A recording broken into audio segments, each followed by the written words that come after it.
3 weeks after my trip, I got charged $400 for damage I didn't cause, and I almost had to pay it. The scary part? This happens all the time. And most people just pay it. If I didn't have one photo on my phone, I would have had to pay it. That's insane. Picture this. You just got off a 12-hour flight. You are exhausted. You walk up to the counter and the agent starts talking fast. CDW, LDW, PAI, just letters flying at you, and you are thinking, what does any of this even mean? I felt that. So you just say yes. You nod, you sign, and suddenly your total is 3 times what you booked. One conversation can cost you hundreds of dollars. No. Yeah, send this to a friend who is traveling this year. The thing that saved me takes 2 minutes, and almost nobody does it. What's up, everyone? Welcome to Easy English with PJ. I am PJ, this is Logan. If you have rented a car, or you are about to, this episode is for you. We are going to show you exactly what to say at the counter and how to avoid paying for things you should never have to pay for. Some of this. People live here for years and still do not know. Logan, you have rented a car before, right? Twice. Both times I was confused, so I just went along with it. That's exactly where people lose money. By the end of this, it will feel a lot clearer, and there is one moment that matters more than everything else. When we get there, you will see why it changed everything for me. Yeah, that part surprised me. All right, let's go. Here is something most people miss. The rental experience does not start at the counter. It starts when you book. If you have ever said yes because there was a line behind you, or signed something you did not understand, this will feel familiar. Smart travelers ask a few key questions before they even book. Do you have cars available for my dates? What is included in the price? Are there any hidden fees? Because the price you see first is almost never the final price, and that's not a mistake. I assumed the online price was the price. Most people do. That is why you also ask, what is the estimated total after taxes and fees? What is your cancellation policy? Can I modify my reservation later? Plans change. You don't want surprises. Here is one people miss. You can pick up a car in one place and return it somewhere else. That is called a one-way rental. So ask, is a one-way rental more expensive? Usually, yes. Also ask, what documents do I need to bring? What is the minimum age to rent a car? Some companies will not rent to you under 25. The worst time to find that out is at the counter. I never even knew that was an option.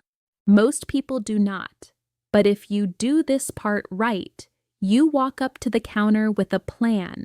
And that's where everything starts to change. You know what nobody prepares you for?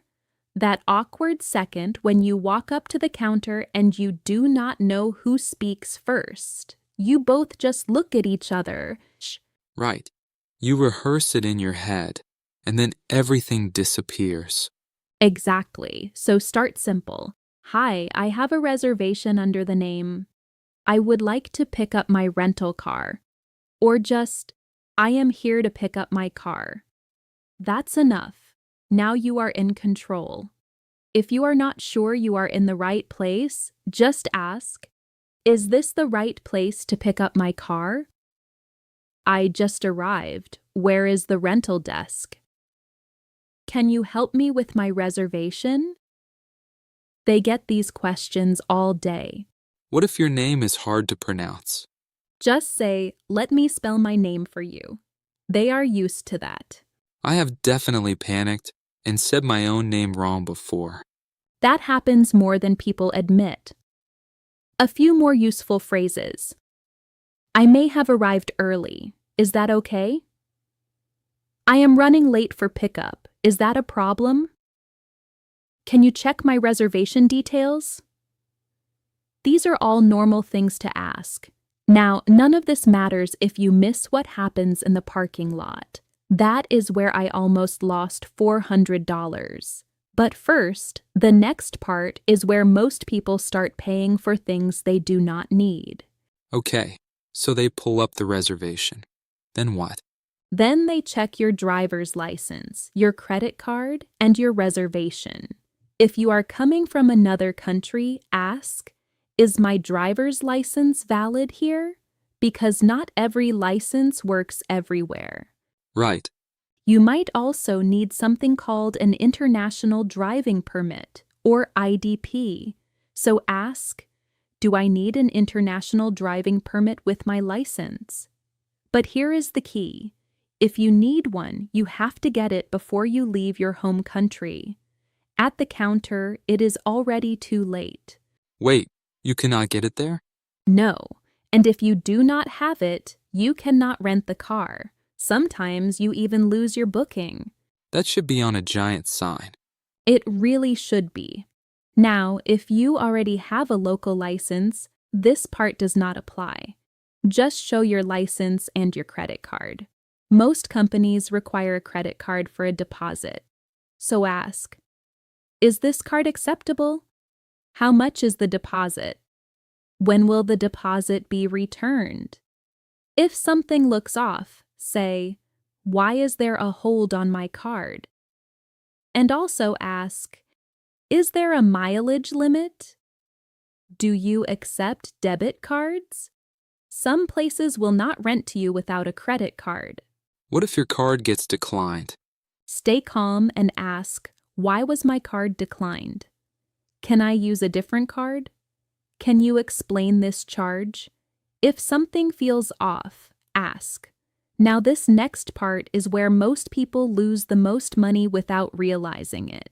Okay, insurance. I already feel confused, and we have not even started. Everyone does, and here is why. It is confusing on purpose. This is how they make more money. CDW, LDW, PAI. Just letters that all sound important. So what actually matters? The main one is CDW. They will ask, "Would you like to purchase our collision damage waiver?" In simple terms, it covers damage to the car. Without it, you could pay thousands. So ask, what does it cover? What does it not cover? And how much do I pay if something happens? A deductible means you still pay part of the cost. That sounds scary enough to just say yes. Exactly. That is what they are counting on. You being tired. Before you say yes, ask, "How much would I pay in an accident? Is this insurance required?" Sometimes it sounds mandatory when it is not. This coverage can cost $20 to $40 per day. That is $280 on a week-long trip. But here is what most people do not know. You might already have this coverage. Wait, seriously? Through your insurance or your credit card. So ask, does this include theft protection? Does this cover damage to other cars? Can I see the details in writing? I need time to decide. And before your trip, call and ask, "Does my credit card include rental car insurance?" If you are already covered, paying again is just wasting money. I definitely paid for it both times. Most people do. So when they ask, just say, "I am covered through my credit card. Thank you." And that is enough? They might push back.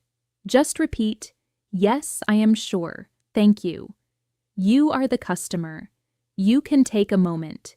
If you have ever looked at your bill and thought, "How did it get this high?" This is why. But here is the part people miss. Insurance feels expensive. But small daily add-ons quietly cost more. And that is where most people really lose money. After insurance, they are not done. This is where the upgrades start, and this is where people quietly spend the most money. The add-ons. Exactly. They might say, "Would you like to add a GPS for $15 per day?"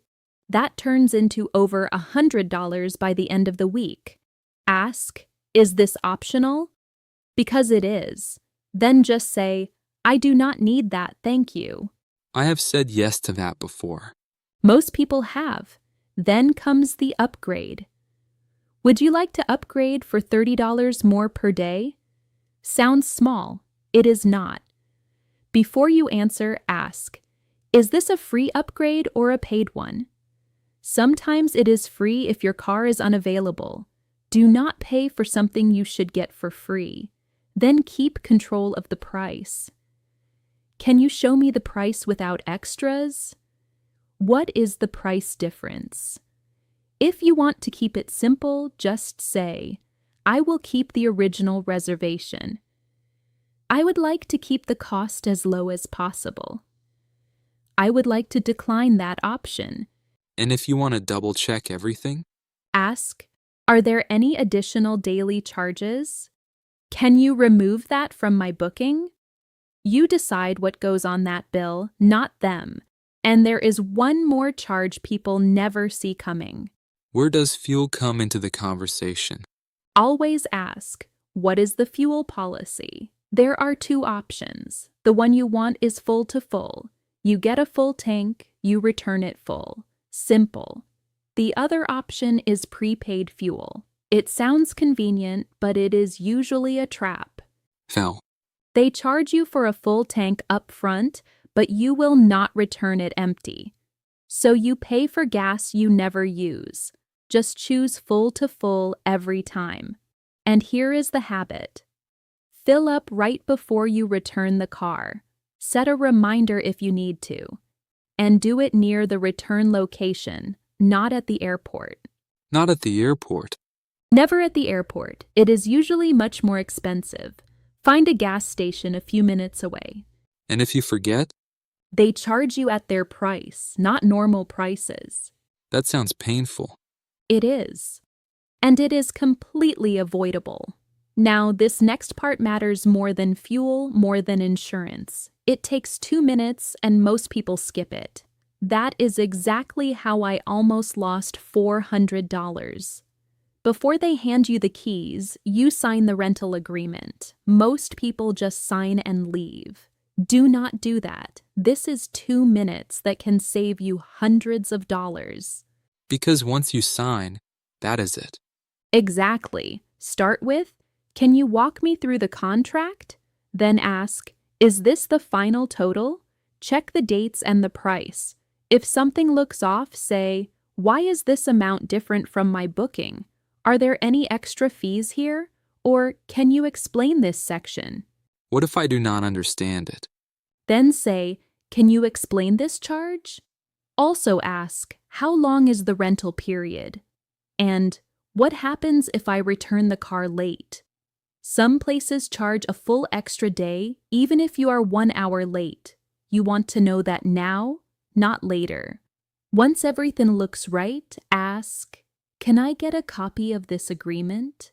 And if you need time, say, I am not ready to sign yet. That's a lot easier than fixing a charge later. Exactly, because most people think the hard part is over once they sign. It is not. The next step is the one almost everyone skips. It takes 2 minutes, and it is exactly where my $400 story happened. Okay, you have handled the counter, you signed everything, they hand you the keys, you walk out to the parking lot, and this is where most people make the biggest mistake. They just get in and drive away. Which is the wrong move? The most expensive mistake. 3 weeks after I returned the car, I checked my credit card.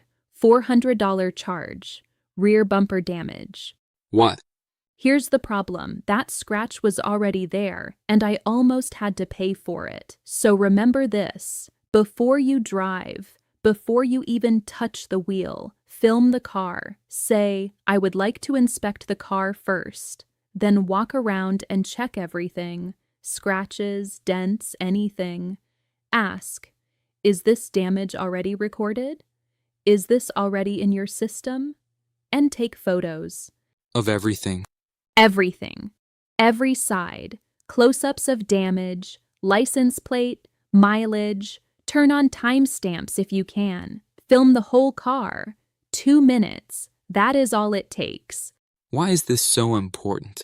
Because without photos, it is your word against theirs. With one photo, the conversation is over. If you find damage, say, I found a scratch here. Can you note this damage? Can you update the report? Can I take photos before I leave? And check the damage diagram in the contract matches the actual car. So the photos protect you the whole time. Exactly. Even if they say, it is fine, you still keep your photos. Also ask, is everything working properly? How do I open the gas tank? What type of fuel does this car use? Because the wrong fuel gets expensive fast. So it is not just photos. It is understanding the car. Exactly. 2 minutes here can save you hundreds of dollars later. What is the worst hidden fee you have ever paid while traveling? Drop it in the comments, because the next part feels stressful. But what you actually need to say is very simple. All right, so you are on the road. What do you say if something goes wrong? The good news? Even in stressful situations, what you say is simple. First, every rental car has an emergency number. Check the dashboard or glove compartment. That is your first call. Before you try to fix anything yourself. Exactly. Just describe the problem. Say, the car is making a strange noise. What should I do? The engine light is on. The car will not start. Can someone help me? You do not need to diagnose anything. Just explain what you see. What if it feels dangerous, like the brakes?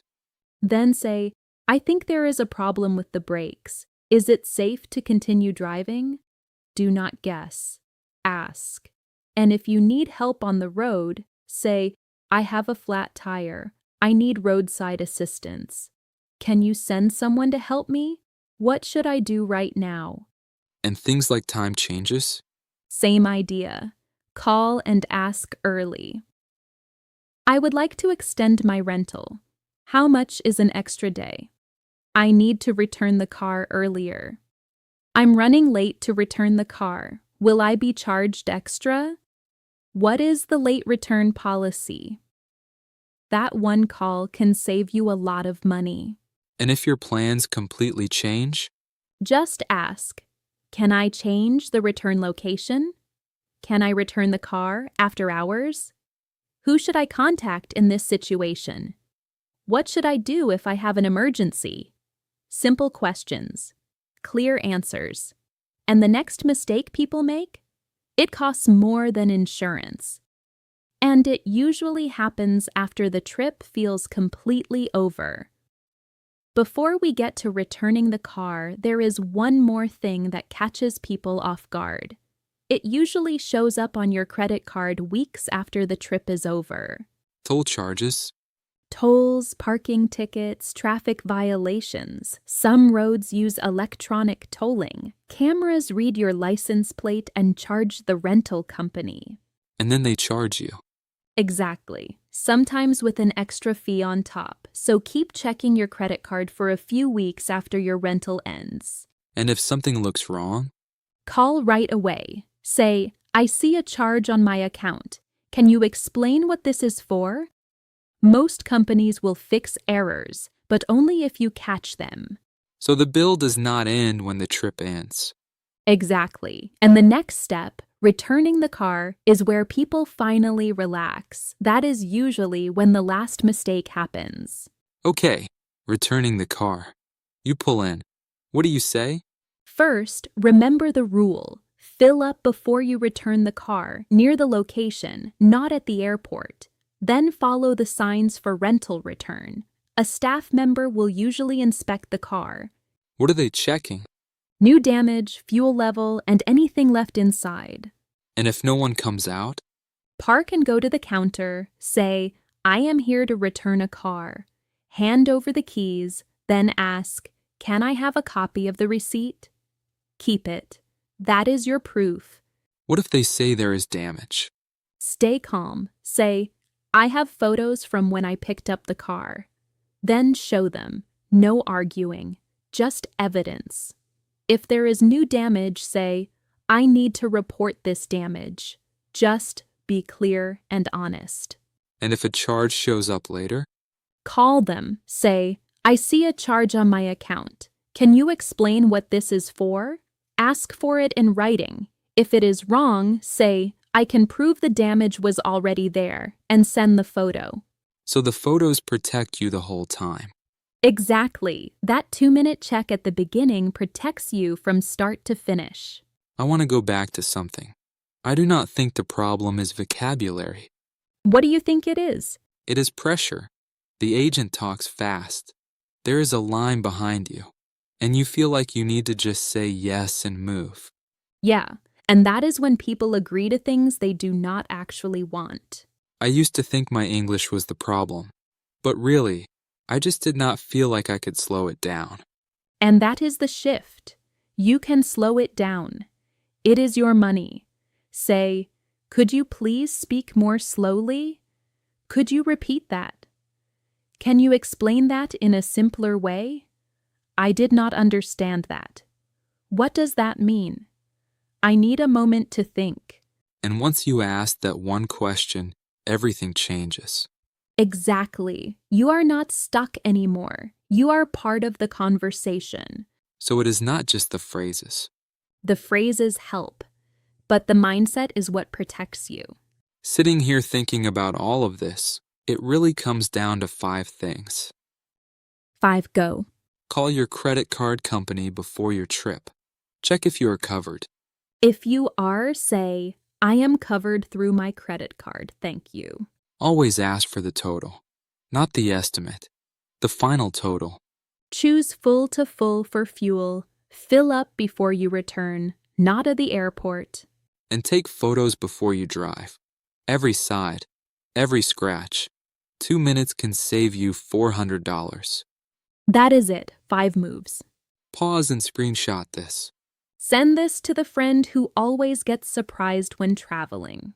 And tell us, has a company ever charged you after the trip ended? That moment from the beginning, 12-hour flight, exhausted, someone talking fast at the counter. You just want the keys and to leave. And that is exactly when people lose hundreds of dollars without realizing it. Or $400, just because you didn't take 2 minutes to film the car. The counter is not a test. You are not bothering anyone. It is your money. Slow down. Ask questions. Take photos. The words help, but the mindset is what changes everything. Do not pay for confusion again.